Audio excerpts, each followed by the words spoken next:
Okay, so you're looking for somewhere safe to put your money, Yeah. right? Maybe worried about inflation, chewing away at it, or just tired of the stock market roller coaster. Yeah, the usual concerns. And then you hear about U.S. government bonds, backed by the full faith and credit of the U.S. government. I mean, that sounds about as solid as it gets. It really does. The ultimate safe haven, conceptually. Then you find out you can skip the middleman, cut out the broker, and buy them straight from the source, Yeah. from the U.S. Treasury itself, using this website, TreasuryDirect.gov. Mm-hmm. Direct access. Seems like a no-brainer, doesn't it? Mhm. Straightforward, secure, Yeah. the perfect path. But is it really that simple? Or are there, hidden snags, maybe some big drawbacks under the surface? That really is the core question, isn't it? The idea of going direct is super appealing. Simple, secure, you cut out fees. What's not to like? Exactly. And that's what we're going to unpack today in this deep dive. We've got the official guides, articles, but also, crucially, a lot of user comments, real experiences. Right, the ground truth. Our mission, figure out what Treasury Direct really is, what you can actually buy there, what the supposed benefits are, and just as importantly, the potential headaches you might run into. And ultimately, who is this platform really good for, based on what people are actually saying? Right. Let's dig in. Okay, so TreasuryDirect.gov. At its heart, it's the official website run by the U.S. Department of the Treasury. The government's own site. Exactly. Think of it like their direct online store, the place where they sell their debt, their bonds, bills, notes directly to you, the public, or institutions. No broker involved in that initial sale. The government's bond shop. Yeah. Got it. So what's on offer? What can I actually buy and manage if I open an account there? Well, based on the sources, it's a pretty wide range of government securities. The ones most people probably know are the U.S. savings bonds. Right. EE&I bonds? Yep. Series E, and Series I. We'll definitely spend some time on those. They're kind of unique. But beyond savings bonds, you can also buy their other stuff, the marketable securities, directly at auction. Marketable, meaning the ones you can buy and sell more easily, usually. Usually, yes. That includes Treasury bills, T-bills. Those are the short-term ones. Then you've got Treasury notes, T-notes, maybe 2 to 10 years. Okay. Treasury bonds, T-bonds for the really long term, like 20 or 30 years. Oh. Also, Treasury inflation-protected securities, TPS, everyone knows those. Yep. Adjust for inflation. And floating rate notes, FRNs, where the interest payment isn't fixed, it floats with market rates. Wow. Okay. So pretty much the whole spectrum of Treasury debt is available there, potentially. Potentially, yes, at a point of initial issue. And it's all electronic now, right? No more paper certificates mailed to you. That's right. The sources are clear. Yeah. Any new security you buy on Treasury Direct is electronic only. They stopped selling new paper savings bonds way back end of 2011. Okay. And that option to get paper I-bonds with your tax refund, that's gone too, phased out completely by January 2025, based on our info. Mm-hmm. So buying today, it's digital. Makes sense. But the platform can still handle old paper bonds if you have them lying around. It can. You can manage them, see their value, and even convert eligible paper bonds into electronic ones within your account. Oh. Though, as we'll get into, transfers and conversions aren't always smooth. Foreshadowing. Okay, so electronic bonds, any other basic features. Is the site easy to use, available anytime? Well, it's available 24/7, so you can log in whenever. Yeah. And a big plus, highlighted everywhere, is there's no fee to open an account. No setup cost. Nope. And no fees from the Treasury itself when you buy the securities through the platform. No commissions, no transaction charges from their end. The price you pay is the price of the bond. Okay. Avoiding purchase fees, that's definitely attractive, especially if you're buying regularly or trying to keep costs down. Absolutely. And what about minimums? Do you need a lot of money to start? That's another area where it looks good on paper. The minimums are really low. For savings bonds, the E and I types, you can start with just $25. $25? Yeah. And for all the other marketable ones, bills, notes, bonds, TPS, FRNs, the minimum is $100. Okay, $100 minimum for T-bills and notes. That's pretty accessible. Very. It really opens the door for smaller investors, people just starting out. Lowers that barrier to entry quite a bit. Definitely. Okay, so that's the overview. Treasury Direct, the government's online bond shop, wide range of securities, all electronic now, no purchase fees, low minimums. Now, let's zoom in on those savings bonds Series I and EE. They get a lot of attention, especially I bonds with inflation lately. Right. They have some really specific features worth unpacking. Let's start with Series I bonds. They've been super popular when inflation spiked. What's their main selling point? The I stands for. Inflation, exactly. Yeah. Their whole design is meant to protect your money's purchasing power against rising prices. How does that actually work? How do they give you inflation protection? Okay, so unlike a regular bond with one fixed rate, an I bond has what's called a composite interest rate. It's made of two pieces added together. Two parts. First, there's a fixed rate. That's set when you buy the bond, and it stays the same for the bond's entire 30-year life. It's your baseline return above inflation. Got it. A fixed base. What's the second part? The second part is the variable rate, or the inflation rate component. This part changes twice a year, first business day of May and November. It's calculated based on changes in the Consumer Price Index, the CPIU. So that part goes up or down with inflation stats. Exactly. The composite rate you actually earn, the total rate resets every 6 months based on whatever the new variable inflation rate is, plus that fixed rate you locked in when you bought it. Interesting. So it adjusts. Can you give us the specific rate example from the sources for, say, now? Sure. The sources state that for I bonds issued between May 1st and October 31st, 2025, the composite rate is 3.98%. Okay, 3.98%. And that's made up of? That's a combination of a fixed rate of 1.10%, that's the part that stays for 30 years if you buy now, plus the current variable inflation component. Right. So buying now locks in that 1.9% floor, essentially, plus whatever inflation adds on top, which changes every 6 months. Precisely. If inflation goes higher, the variable part increases at the next reset, boosting your total rate. If inflation cools off, the variable part drops. What's the big advantage there, especially when inflation is running hot? Well, the main draw, highlighted in the sources, is the potential to earn much higher returns than you'd get from, say, typical safe bets like bank CDs or even high-yield savings accounts during those high inflation periods. Because the rate actually moves up. Right. It keeps pace, or tries to keep pace, with inflation. And crucially, you get this potential for higher returns without the market risk of stocks or the credit risk of corporate bonds because it's backed by the U.S. government. So potential inflation beating returns with Uncle Sam's guarantee. Sounds pretty good. What about the downside? What if inflation tanks? Goes negative even. Good question. There's protection there, too. The sources confirm the composite rate on an I bond can never go below 0%. Never below zero. Even if the CPI calculation results in a negative number for the inflation part, your total rate won't be negative. Your principal is safe. You just might earn zero interest for that specific 6-month period if deflation is really bad and wipes out your fixed rate component. That zero floor is definitely reassuring. Okay, that's I bonds. What about the other type, Series E bonds? How are they different? E-bonds are simpler in a way. Their main feature is a fixed interest rate. When you buy an E-bond, you lock in a specific rate, and that rate stays the same for a long time, specifically for the first 20 years. Fixed for 20 years. And what's the current rate the sources mentioned for those? According to the info we have, for EE bonds bought between May 1st and October 31st, 2025, that fixed rate is 2.70%. So 2.72% locked in for 2 decades. Yes. The sources say that rate applies for the first 20 years. It might change after that for the final 10 years of its 30-year term, but the main period is fixed. And there's a unique guarantee for EE bonds bought now. What's that? They are guaranteed to double in value after 20 years. Double, regardless of the rate. Regardless of that initial 2.70% rate. If the fixed rate on its own isn't enough to make the bond double in 20 years through compounding, the Treasury does a one-time adjustment at the 20-year mark to boost the value up so it's exactly double what you paid. Huh. So a guaranteed doubling over 20 years? That's a pretty clear target. Okay, so EE fixed rate, 20-year doubling guarantee. I bond, variable rate tied to inflation, zero floor. Any rules or features that apply to both EE and I bonds? Yes, quite a few similarities. Both types earn interest monthly, but it's compounded semi-annually. Meaning? Every 6 months, the interest earned in the previous 6 months gets added to the bond's principal value. Then, for the next 6 months, you earn interest on that new, slightly higher amount. Right, the magic of compounding. How long do they keep earning interest? Both E and I bonds earn interest until you cash them in, or until they hit their final maturity date, which is 30 years after they were issued. At 30 years, they stop earning interest completely. 30 years is the max, and buying them is definitely electronic now. For new ones, yes. Sources reiterate, no new paper savings bonds since 2024, no paper via tax refund since Jan 2025. Treasury Direct is the way now. Okay, digital only. Is there a limit on how much I can buy each year? Yes, annual purchase limits. It's per person, per social security number, per calendar year.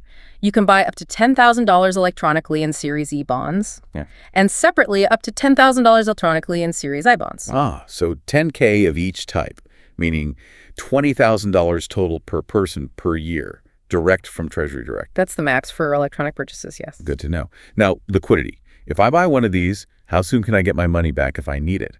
Is there a lockup? This is really important. The sources are crystal clear. For both EE and I bonds, your money is locked up for a minimum of 1 year, 12 months from the purchase date. You absolutely cannot cash them before that. 1 year minimum hold, period. Okay, Yeah. so don't use money you might need next month. What if I need it after, say, 18 months or 3 years? Any penalty for cashing out early, but after that first year? Yes, there is. If you redeem a savings bond before you've held it for 5 full years, you forfeit the last 3 months worth of interest. Lose the last 3 months. Right. So if you cash out at month 18, you only get 15 months of interest. If you cash out right at 4 years, 11 months, you still lose those last 3 months. Once you hit the 5-year mark, though, you can cash it penalty-free and get all the interest earned up to that point. Okay, 5 years is the magic number to avoid the interest penalty. Got it. Let's talk taxes. This is often a selling point for Treasuries. How are savings bonds taxed? This is definitely a key feature. The interest earned on both EE and I bonds is subject to federal income tax. But the interest is exempt from state and local income taxes. Ah, the state and local exemption. That can be a huge deal, especially if you live somewhere with high state taxes. Absolutely. It means the actual return you keep, your after-tax yield, can be significantly better than a fully taxable investment, like a corporate bond or CD that pays the same interest rate on paper. Makes sense. Are they subject to other taxes, like estate taxes? Yes, they are subject to federal estate, gift, and inheritance taxes, and potentially state ones, too, if they're transferred or part of an estate. Okay. Now, that federal income tax, Yeah. when do I actually pay it? Do I have to report the interest income each year as it grows, even if I haven't touched the bond? You have a choice here, but one way is overwhelmingly more common. You can elect to report the interest earned each year on your federal tax return. Even though you didn't get the cash. Right. But almost nobody does that. The vast majority of people, as the sources note, choose to defer reporting the interest income. Defer until when? Until you actually receive the money.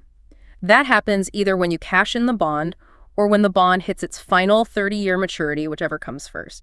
At that point, you get all the accumulated interest in one lump sum. And you pay federal tax on that lump sum in that year. Correct. You postpone the tax liability until you have the cash in hand. That seems much simpler. How does Treasury Direct handle the paperwork for that? How do I know how much interest to report? When you finally get the interest at cash-in or maturity, Treasury Direct issues you a Form 1099 INT. This form shows the total interest that bond earned over its entire life up to that point. Okay, so one form, one number, when the money arrives. Easy enough. Much easier than tracking and reporting it annually, which is why most people defer. Yeah. If you did report annually, you'd have to keep records to prove you already paid tax on a part of the interest shown on that final 1099 INT. Yeah, deferral sounds way better.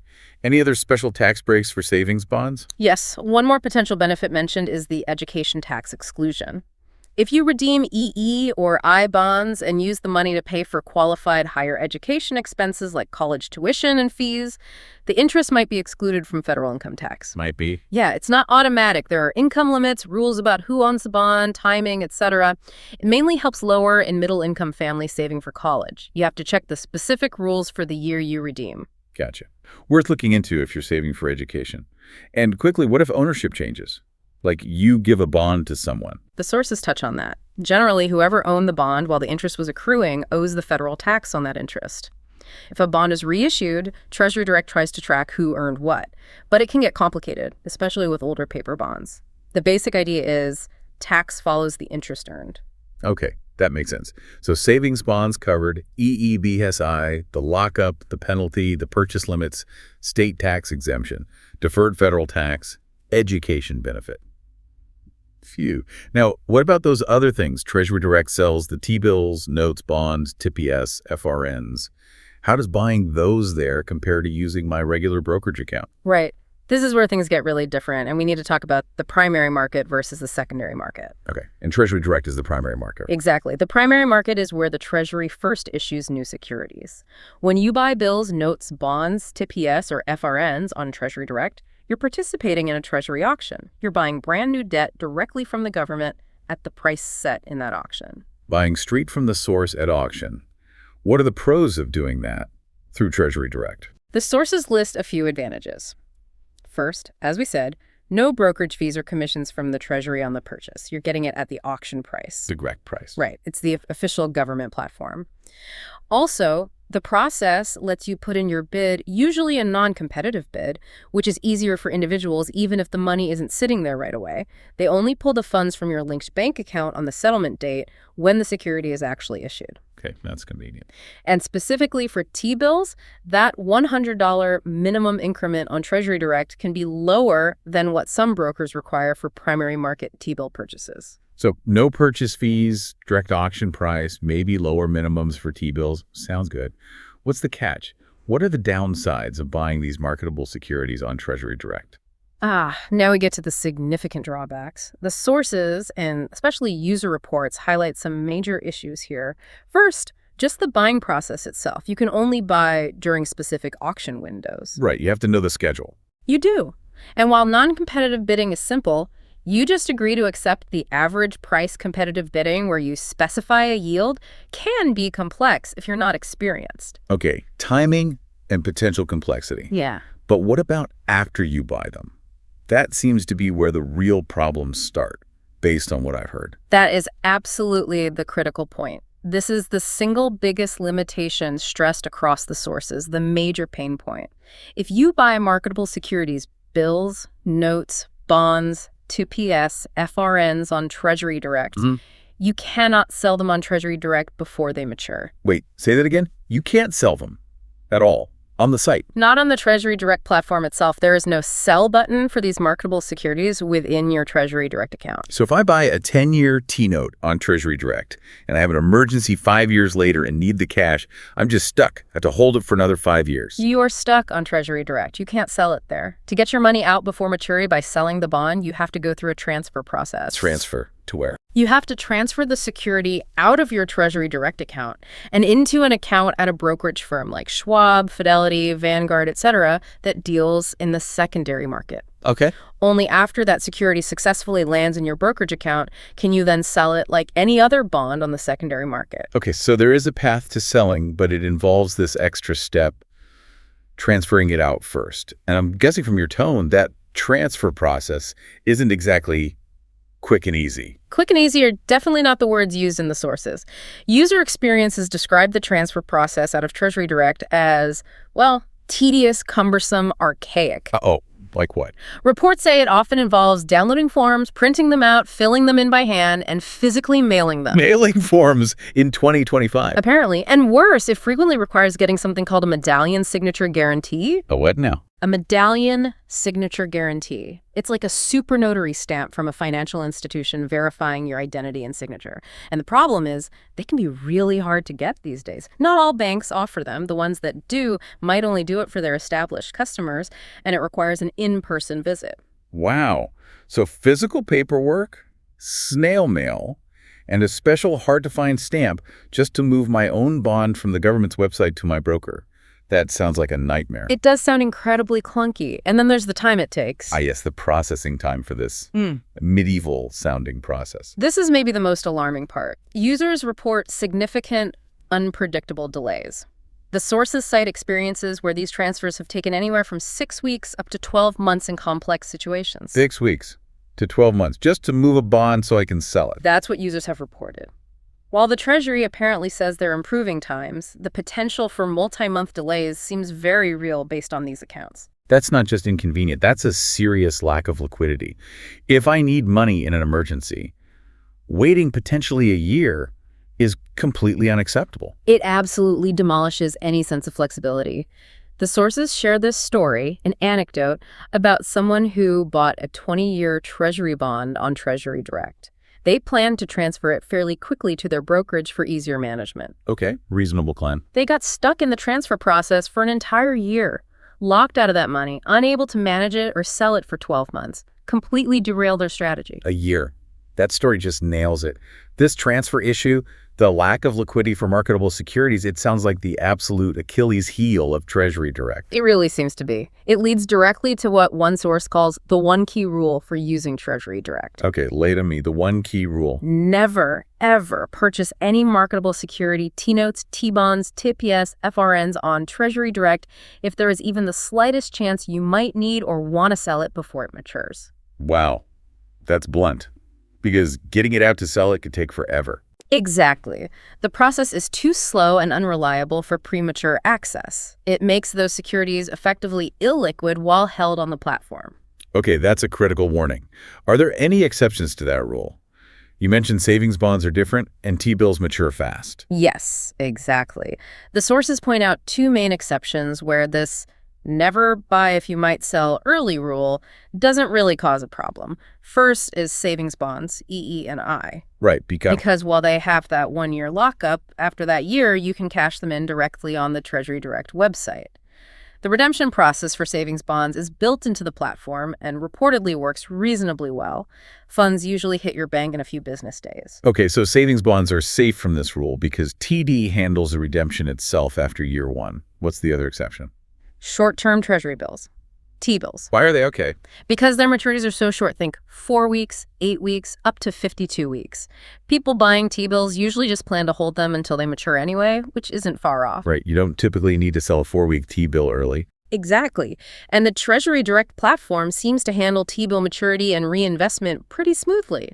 One source mentioned the process for rolling over a maturing T-bill into a new one on the same day works flawlessly. Okay, so the one key rule, don't buy if you might need to sell early, applies mainly to the longer-term marketable stuff. Notes, bonds, TPS, FRNs bought on Treasury Direct. But savings bonds, after year 1, and short T-bills are generally okay because TD handles their redemption or they mature quickly. That's the crucial distinction. You absolutely have to understand that before you click buy on anything other than a savings bond or a T-bill, you plan to hold to maturity on Treasury Direct. Makes perfect sense. If you want flexibility with longer-term treasuries, TD sounds like a potential trap. It really highlights the trade-off. Buy direct, maybe save a tiny bit initially, but potentially lose massive flexibility. For notes, bonds, TPS, a brokerage just seems way more practical if liquidity matters at all. Okay, beyond the massive liquidity and transfer problems, what about just using the website? Is it modern? Yeah. User-friendly? The descriptions I saw didn't paint a rosy picture. No, they really didn't. The user feedback on the website itself, the usability, is overwhelmingly negative across the board. People call it clunky, outdated, a bureaucratic mess. Ouch. Specific examples. What makes it so bad? Well, one common complaint is about, ironically, the security features. They seem overdone or poorly implemented, like hitting the back button on your browser often kills your entire session, logs you out completely. Just for hitting back. Yep. Forces you to log back in from scratch. And people mention constantly being hit with security questions. What was your first pet's name? Dream vacation. Just to navigate around the site after logging in, it's described as incredibly annoying. Getting logged out by the back button and constant security questions. Yeah, that sounds intensely frustrating just for basic stuff. What about finding things? Like, say, my tax forms. Another reported headache. Users say navigating the site to find essential documents like your 1099 INT for taxes is confusing. How so? The site might show something called a taxable transaction summary prominently, but users warn that's not the actual 1099 form you need for the IRS. Finding the link to the real 1099 involves clicking through weird menus. It's not intuitive. Making it hard to find your tax forms is not great design. What if something goes wrong? You forget your password, get locked out, account recovery. This sounds like another major area of pain based on the sources. People report getting locked out after forgetting security answers and being completely unable to access their money. Oh, wow. And getting help. Trying to resolve lockouts or update account info apparently means dealing with customer service, which gets scathing reviews. People report waiting hours on hold on the phone. Hours. And even if you get through, the processing time for account recovery or updates is reported to take weeks, sometimes months. Weeks or months just to get back into my own account holding government bonds. That's genuinely concerning. That sounds incredibly stressful. It really does. And customer service in general. The consensus in the sources is that it's lousy, difficult to reach, slow to respond, and resolution times for problems are lengthy. Problems like what? besides lockouts? Well, including those transfers we talked about, which can take months. But there was also a really worrying report mention. Yeah. One user claimed a matured savings bond was actually stolen from their account. Stolen. Yeah. According to their story, a hacker somehow got into the system, changed the email address, and linked bank account details on their Treasury Direct profile before the bond matured. So when it matured, the money was diverted to the hacker's account. Yikes. That's scary. Does that happen often? It seems rare, hopefully extremely rare. But the fact that it was reported, combined with the stories about how hard it is to get customer service to investigate and fix things, reports of 6-7 month waits for investigations, it definitely raises questions about platform security and your recourse if something goes really wrong. Yeah, a rare event is one thing, but if it takes half a year to even get someone to look into it, that doesn't inspire confidence, especially given the other usability issues. Okay, so we've got liquidity nightmares, transfer hell, a clunky website, account access woes, and questionable customer service. Yeah. Any other considerations? Technical stuff, tax rules, beneficiaries? Yeah, a few more important points. Let's talk taxable equivalent yield, or TEY. TEY.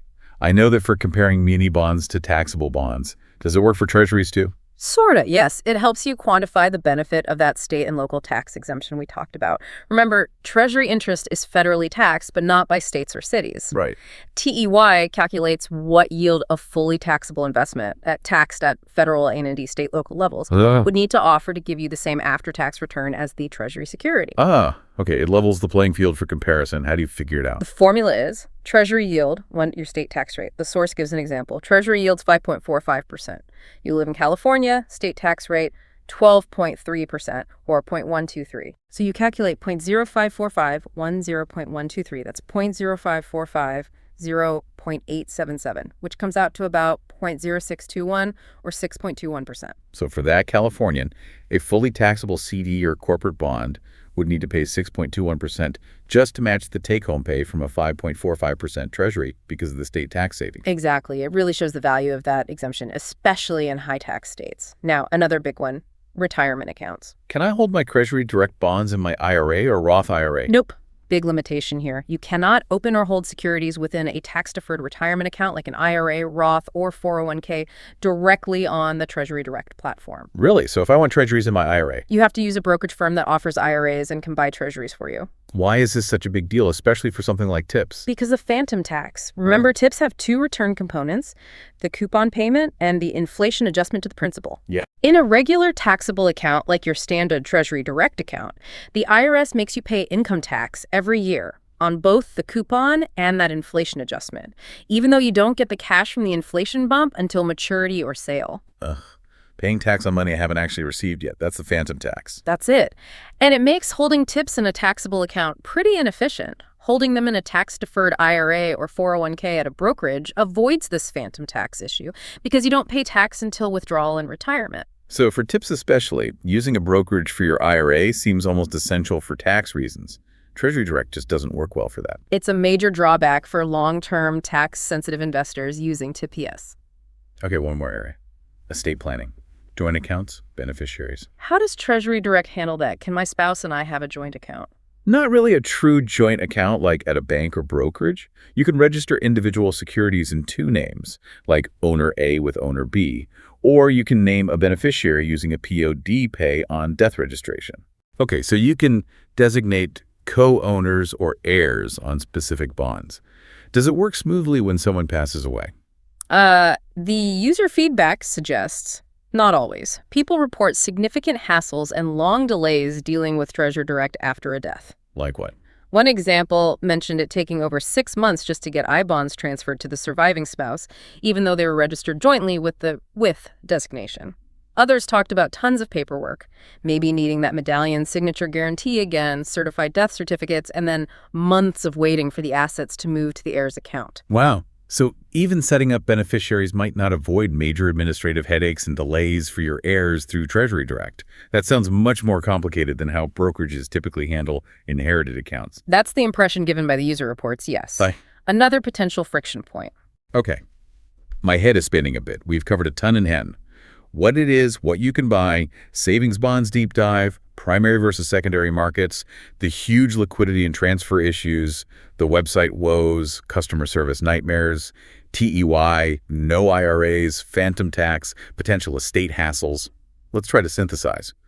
Based on all of this, who is Treasury Direct actually good for? Who's the ideal user? Right. Boiling it down, it seems Treasury Direct really only makes sense for a pretty specific type of investor given all these potential downsides. Who fits that profile? First, it's for the absolute buy and hold investor, someone buying, say, a 10-year note or 30-year bond who is 100% certain they will not need that money one day before it matures. Certainty and patience are key for those longer-term ones. Absolutely. If you fit that and you're okay with the money being locked up on that platform, then the no-fee purchase might appeal.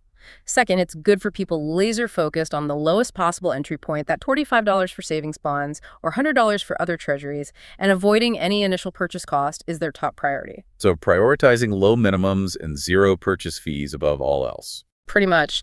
And third, as we discussed, it's probably the best place for people primarily interested in buying and redeeming U.S. savings bonds, EE and I. Because it's the only place to get electronic ones, and the redemption for those actually works okay on the site after the first year. Exactly.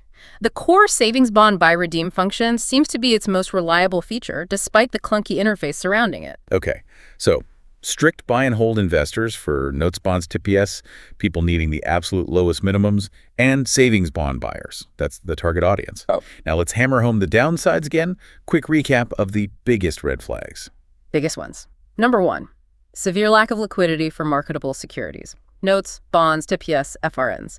You cannot sell them on the platform before maturity. Right, made worse by... Made infinitely worse by the reported nightmarish transfer process required to move them to a broker to sell, involving paper forms, medallion guarantees, and potential delays of weeks to months, even up to a year. Huge red flag. Yeah. What else? The outdated, clunky, frustrating website experience.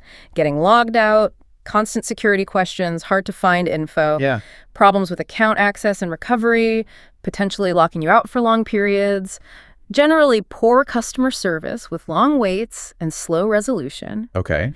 The inability to hold securities in tax-deferred accounts like IRAs, a major issue for TIPS especially.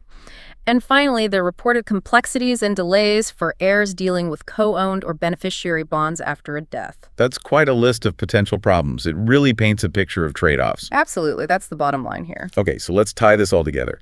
The final verdict on TreasuryDirect.gov. Well, the fundamental takeaway is that it's a stark trade-off. You get the direct access, the low minimums, the lack of purchase fees. Which all sounds great initially. Right. But the price you pay for that direct access is potentially massive. You give up liquidity for almost everything except savings, bonds, and short T-bills. A huge sacrifice. Huge. You deal with the platform widely reported as being difficult, frustrating, and maybe even unreliable for basic things like logging in or getting help. Yeah. You lose the flexibility of using tax-advantaged retirement accounts, which hurts for things like Tip P, and you might create significant administrative burdens for your family down the line. So that one key rule, don't buy marketable securities there if you might ever need to sell before maturity. Unless it's a savings bond after year 1 or a short T-bill, that's really the commandment you need to live by if you use Treasury Direct. It truly is. Stick to savings bonds, redeemable on TD, or short T-bills you'll hold to maturity and reinvest on TD, and it might be okay. But for anything longer term, notes, bonds, especially TIPs where you might want liquidity or need tax efficiency in an IRA or just want a modern functional platform, a brokerage seems vastly superior, even if there's a tiny initial cost difference. Yeah, hearing about those months-long transfer delays and account lockouts, Yeah. it really makes you question if saving a few bucks on fees up front is worth the potential agony later if you need access to your own money. Exactly. The direct path isn't always the simplest or the best. It forces you, the potential user, to ask, are those minor upfront savings worth the significant reported downsides? The illiquidity, the clunky tech, the access issues, the transfer nightmares, the lack of IRA options, the potential headaches for my heirs. When does direct become just too difficult? That's the question. Is that initial appeal of buying direct still strong once you understand the operational reality, the potential friction, the lack of flexibility? It's something you really need to weigh carefully based on your own needs and tolerance for frustration. Definitely food for thought. Always look under the hood, right? Fascinating dive into a platform that promises simplicity, but seems engineered for complexity in many ways. Thanks for helping unpack all that. My pleasure. The details matter, especially when it's your money on the line. Absolutely. All right, that wraps up this deep dive. We'll be back soon exploring another topic. Until then, keep learning, keep questioning.